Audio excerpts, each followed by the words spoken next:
This is Hot Mike. Hot Mike. On the networks of WDAY. WDAY. Here's Dom Izzo. Welcome back, everybody. Hour 2, ready to rock and roll on this Wednesday. Remember, Bison Media Zone coming up in about a half hour. We'll chat and the issues matchup with Southern Illinois and the other Valley games coming up. We'll do that in about a half hour's time. We mentioned it on Monday as well on our best of the weekend. If you missed it, and you missed a doozy of a game up in Mayville where the Comets knocked off Dickinson State in triple overtime. That alone is noteworthy. What adds to it was the first time that the Comets have beaten Dickinson State in football since 2011. That's a long time. That's 14 years, if my math is accurate. Head coach and AD Rocky Larson joins us this morning on the road because he's an AD, because there's no rest for the weary after the big win on Saturday. It's great to see you. Congratulations. How do you understand, or even now, a couple days later, how big of an impact the win was on Saturday?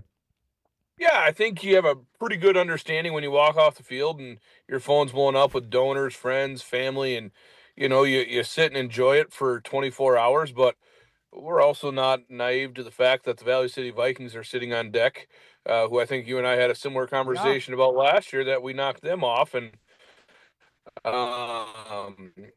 so there's a positive. After a big win like that, you get a rivalry game, and you have to. We've never had to reset our kids around here since I've been here. We're always trying to chase down the big dogs, and finally caught one. And for those 3 hours, that was awesome. And continuing to hear from people, and like I told the kids Tuesday, your mom, dad, grandma, your girlfriend, whoever, don't listen to how good you are. Back to work. Like you won one game over 3 hours. Now you got to go play Valley City on the road, and in a tough Frontier Conference matchup. Take us through the game and how it played out on Saturday. Yeah, fourth quarter there, we went back and forth, and I had a lot of donors upset. We're up 7-0 late in the second quarter, and 4th and 1 from going in at the 6, and we go for it, and we get turned away, and people are all, kick the field goal. And my philosophy is not going to knock off the chance by kicking field goals. We got to be able to put the ball in the end zone. Late in the game there, it's 4th and 7 with 3 minutes left. We throw an out route. Kid catches it, gets upfield. So we score with 2 minutes left. Our defense gets a stop to send us to overtime. We go first. First play of the overtime, we lose 6 yards. So now you got 2nd and 16 in overtime with a freshman kicker. We get it back to 4th and 10, and everything in my head said fake the field goal or do something, but we trotted our freshman from Valley City High School, Bryson Heck, out. Drills 43-yard field goal, would have been good from 50. And the thing about this, and Bryson won't be mad at, he was 2 of 13 in warmups. So you're sitting there like, man, he missed 11 kicks in warmups, and we're going to trot this kid out here to beat the defending champs, and Kid drills it. They get a field goal, and in double overtime, they march down the field, score, and get to 2. And that's that's almost feels like the backbreakers. All of a sudden now you're down 8, and we throw a wheel pattern. Kid catches a one-hand catch in the end zone on the first play, and then we get the 2-point conversion, and we go for 2 on the next one. We had Coach Olson and I talked. We had 1 2-point play we liked, and we ran it in third overtime, and thankfully enough, our defense gets a stop in the third overtime on 2-point plays to win that football game. Talk about back and forth. We just saw the emotion there. Sorry to cut you off at the end of that, but the team spilling out. And we're going to show a photo here in a second of you giving a monster hug after the game. Those are the kind of wins you mentioned earlier about your phone blowing up, though. What is that like in the locker room going off after you win a game like that? Unbelievable. And there was no fear in our kids and that's I told them Monday, I wish I could bottle up. Like, there was never any nerves, there was never any fear. Like, hey, we had it the whole day. And you try to teach these 18 to 22-year-old kids this all the time and how to attack life, and it's more than football, and they just continued to attack and continued to play. And you get back in the locker room, and I mean, first you can't get through the tailgate because you get stopped every 2 seconds, and it took me an hour to get back to the locker room. But to see the joy and the success, and you get it. You work out in January, February, it's negative 20 degrees out and wind's blowing and snowing, and you got to get your butt out of the dorms and get to the weight room. Like, that's why you do it. You do it for 10 Saturdays of 3 hours, and you give everything you got, and you finally chase down one of the big ones in the league, and it feels really good. Thinking a couple years ago when you won a couple games total for the year, now you got another ranked win. Are you even maybe ahead of your own timeline of where you wanted to be with this program? I think, yeah, I mean, that's a loaded one because, we graduated 36 seniors last year, and we graduated 18 of our 22 starters. So I had no clue. But the thing about what I'm most proud of, we don't have kids going into this transfer portal. We're still tucked away from NIL. We're still, this modern college football hasn't hit Mayville. It's going to. I'm not naive enough to think it's coming. But we're still developing high school seniors and putting them in the program, and these kids have waited their turn. But that one, that's a big one for us to be able to continue to chase down. And also, we know what's on deck with Valley City and Coach McCulloch and that group, and they've been doing this a long time, and they are really well coached, and we're going to have to be ready to play. Well, I mentioned this on Monday, Rocky, when we were talking about your win. Like, we were in this same boat last year. You got the big win over Valley City State. At one point, these aren't going to be monumental wins. Are you there yet, or do you have to win this Saturday to kind of say, stop making a big deal about us winning football games? This Saturday, like I told the team Monday morning, I had one of our coaches research last time Mayville State beat Dickinson and Valley in the same year, 1971. Holy cow. So, if you can find a way to get this one, after this one, it's like, all right, we're turning the page, and we're not a rebuild. Like, we're arrived. We're not going to go out and get beat by 50 or 40, and we're going to continue to give people good games. Are we where we want to be as a football program? No, not 100% anywhere near close. You're always trying to improve. But I'm really proud of the staff and the kids for closing the gap.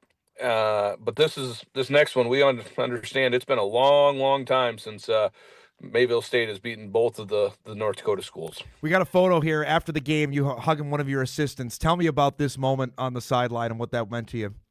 Yeah, that's Coach Latecki, defensive coordinator. I took the job here February 2nd, 2020.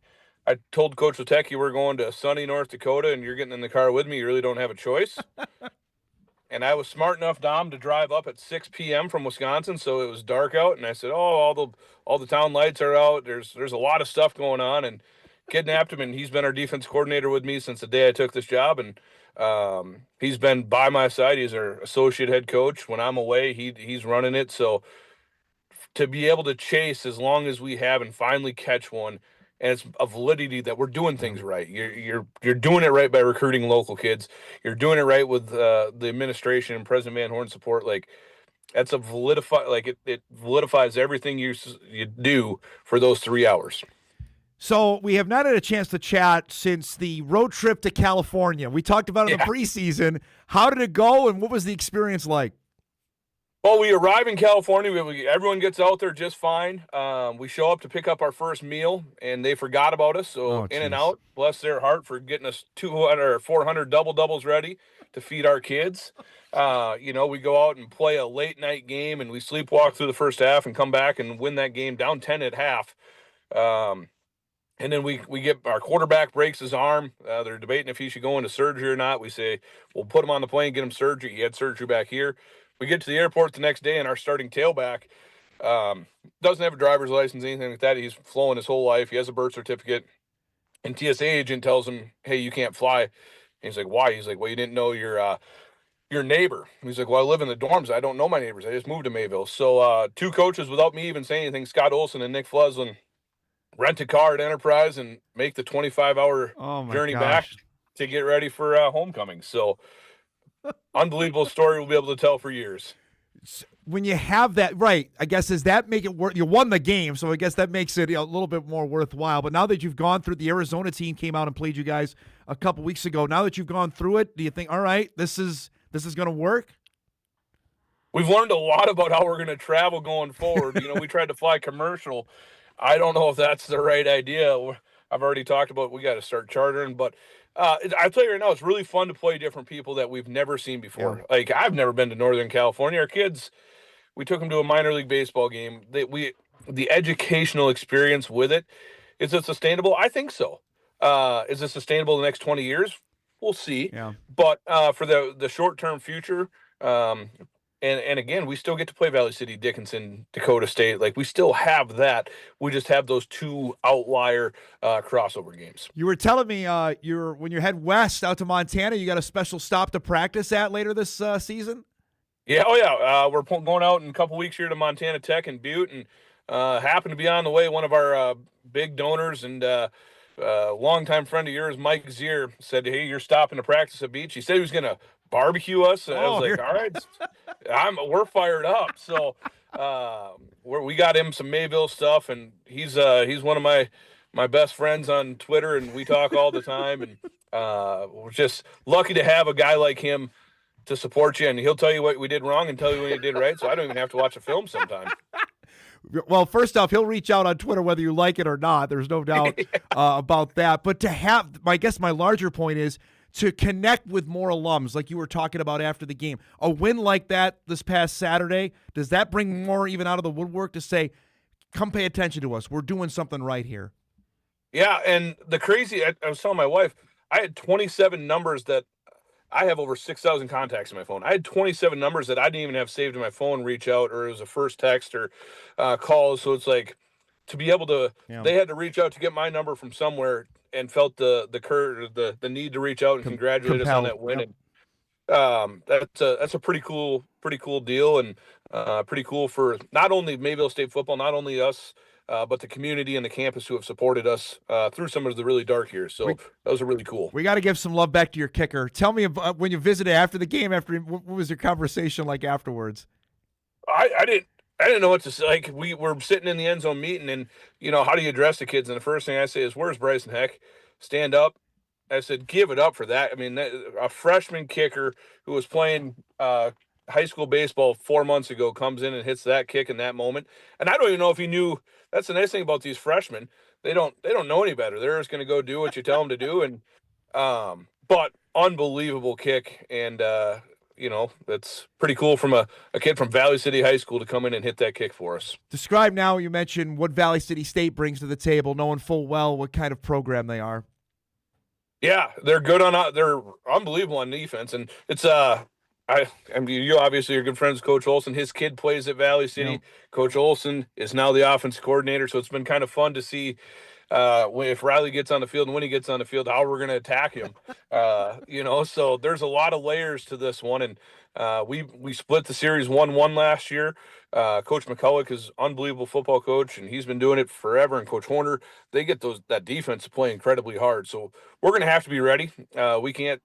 We got to get over whatever last Saturday was, and I think our kids have. And we got to get right back to work and find a way to go 1-0 this week. Doesn't help. I'm keep bringing it up, but I'm going to ask as well. With a win like that, are you able to get in different doors in North Dakota to say, hey, you may have gone to Valley, maybe consider us now? Is that or go to Dickinson, maybe consider us now?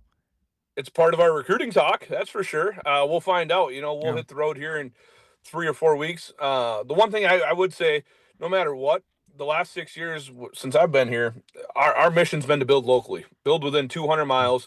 Our quarterback's from Ada, our receiver's from Ada, our fullback is from Hillsboro, our center's from Sacred Heart. We have 7 kids from Fargo. Like, no matter what, we are going to continue to try to build this thing locally and continue to get into battles. But I don't think that hurts us. When you look ahead here to the rest of the year, has this changed your outlook? Okay, we got this one, but it doesn't matter if we don't come back and play a really good game this coming Saturday. This could maybe be a tipping point of how the season goes. Yeah, and I think if you want to look at the broad picture, sure, it could. But in our coaches, in our world, we are so week to week. And at the end of the game, someone asked me, hey, are you ready to play Valley City? I'm like, I didn't even know we played Valley City next week. Mm-hmm. Like, I'll worry about Sunday morning who we play next, because you're going to get every ounce of energy and power that we can into who we play that week. So you can get caught looking at the big picture, and this means this. It's not worth it. You got to go win your next game. And if you can find a way to win your next game on Sunday morning, start again and just continue to attack that way.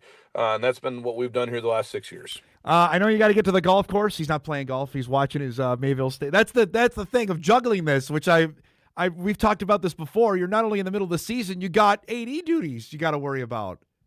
Absolutely. No, I get the opportunity to go down and watch our golf team today. We're hosting a meet down in Holly, so I don't get a chance to watch our golf team very much, and it was a great opportunity to be able to get down and watch them compete today. So heading down there to root on the Comets. It's not a bad day to be out on the golf course either. Thanks so much for doing this, bud. Congratulations on a great win, and good luck Saturday with VCSU, okay? Awesome. Thanks, Dom. Go Comets. There he goes. Rocky Larson joining us, Mayville State head football coach, after the dramatic triple overtime win over Dickinson State. First time that the Comets have beaten the Blue Hawks since 2011. They've not had a winning season since 2013. You heard him throw out the other stat, that Mayville has not beaten both Dickinson and Valley in the same year since 1971. We're talking, that's generations of people that have gone through there that have not seen that happen. And he's doing it the right way. He mentioned it with the guys that he's recruiting in the area. And for a program that was just left, I don't know, for dead is probably maybe too strong a word, but just moribund. Nobody was paying attention to it. That Valley was the team. Jamestown, when they were still in the NAIA world, those were the teams that were getting lion's share of the attention. Dickinson State always makes the tournament, and Mayville was just the afterthought. That is not the case anymore. Now that you've beaten Dickinson, you've beaten Valley. They beat Jamestown last year. You remember that? That's program building wins that they just have not had over the last 15 years. And they're doing a heck of a job there. Going to be a fantastic game on Saturday. One we'll keep our eyes on for the big show coming up on Monday. We'll break. We come back. We're going to wrap things up. We're out of here early today because we got Bison Media Zone coming up at 10:30. We'll do that on the other side of the break. Hot Mike returns right after this.